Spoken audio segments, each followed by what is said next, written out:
For the first time, the youngest wife of Osama bin Laden breaks her silence, revealing how the terrorist evaded the U.S. manhunt for 9.5 years.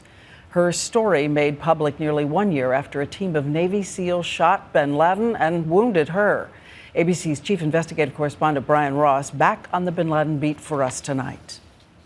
It is bin Laden's youngest wife, Amal, who married him as a teenager, who was doing the talking. The two older wives that were with him, who are both Saudis, are apparently more from the old tradition that they're going to not cooperate. The U.S. search for bin Laden focused on rural, mountainous regions of Pakistan.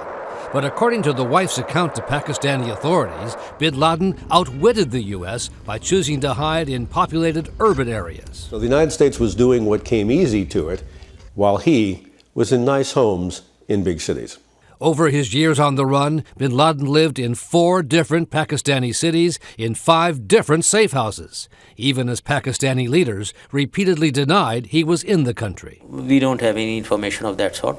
There is no proof whatsoever that he is here. Amal and the 2 other wives shared the crowded Abbottabad compound where bin Laden was ultimately found, a place where he spent his time watching satellite TV news and trying to keep peace among the wives and at least 8 children and 5 grandchildren.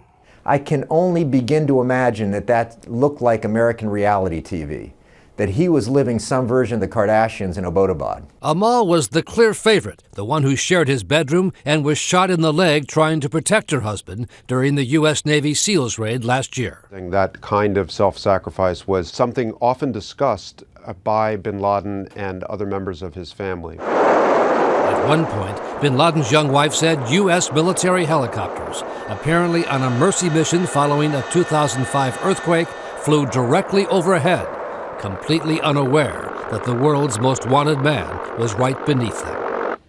If bin Laden's young wife gave the names of any Pakistani officials who helped them hide, it's not included in the documents made public today in Pakistan.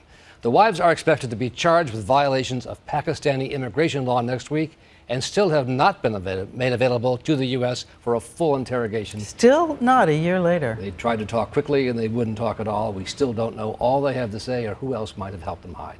All right. Thank you so much, Brian Ross.